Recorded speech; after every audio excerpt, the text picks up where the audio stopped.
It's your day in tech history, and it's brought to you by our friends over at DJI. Get yourself your own drone by going over to geekazine.com/DJI. Jeffrey Powers here. I welcome you to the Day in Tech History, a full rundown of technology history 7 days a week. Subscribe to the show via iTunes, Stitcher, or download right from dayintechhistory.com. Now let's find out what happened on this day, your day in tech history.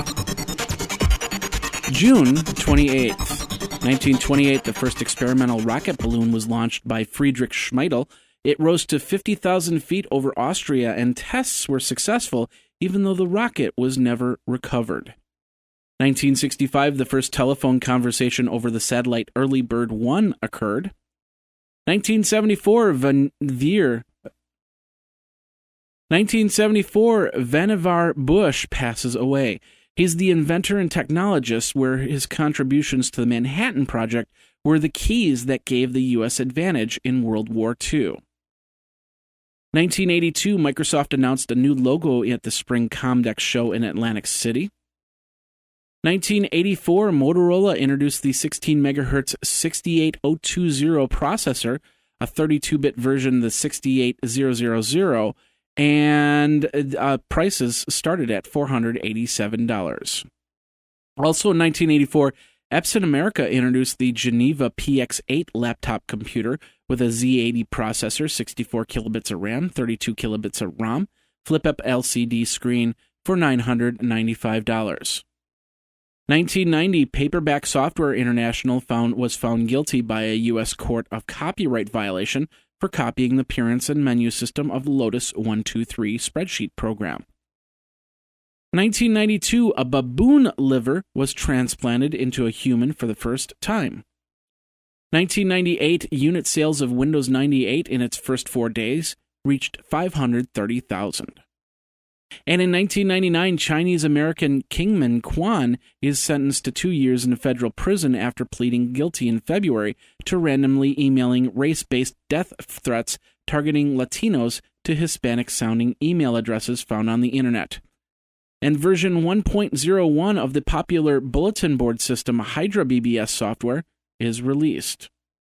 And also in 1999, Yahoo relaunches the GeoCities web hosting service with branding as Yahoo GeoCities.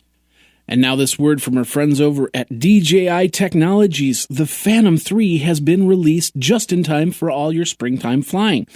In both professional and in advanced models, the Phantom is one of the most popular drones out there. And it can make you feel like a kid again, just like when you got your first RC car years ago. With video up to 4K, you can have fun taking overhead shots, aerial footage in parks or by the lake, or you can just fly over your house to see how many of your kids' toys ended up on the roof, or if your roof even survived the winter. I encourage you to go over to geekazine.com/DJI so you can get free shipping on that DJI Phantom, and it supports the Day in Tech History. Then go out to the park and have a ton of fun. Geeky fun with DJI. Now let's get back into your Day in Tech History. In 2000, Intel announced the processor codenamed Willamette would be formally called Pentium 4. Also in 2000, Yahoo acquires the email list management service eGroups. Service would become a part of Yahoo Groups. 2001, U.S. Appeals Court overturns a lower court's order to break up Microsoft in an antitrust case. And Yahoo acquires Launch Media.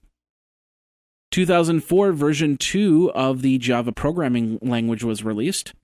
2005, AMD filed antitrust proceedings against Intel. Also in 2005, the final design of the Manhattan Freedom Tower was unveiled. And Apple released version 4.9 of iTunes. Now, this was a very pivotal version of iTunes because it included the ability to add podcasts. And Apple even added a special section for those podcasts that were created in GarageBand, the M4A format. 2006, Google launches Google Checkout, promising merchants they will be able to use the service for free by January of 2008.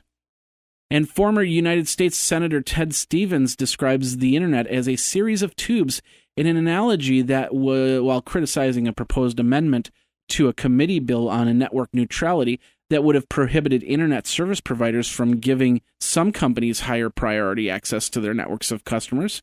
The next day, Ryan Singal could cover the Stevens speech on Wired Magazine's 27B/6 blog. The article would be posted across many of the internet's most popular link aggregators, including Boing Boing, Daily Kos, Fark, and Slashdot. It was basically a big mockery. 2007, Steve Jobs holds a town hall meeting to discuss new iPods and Macs were going to be coming out. He also explained why the upcoming iPhone had Edge and not 3G. He then gave all Apple employees an iPhone. 2009, Microsoft announced that they would be selling Razorfish, which is an internet ad agency. It was acquired in their $6 billion Aquantive takeover. And in 2011, Microsoft debuted Office 365, and in competition to Facebook, Google announced the beta phase of their new social network, Google+. It was an invite-only beta, and it introduced the world to Google Hangout, which you could do video chat with up to 9 other people.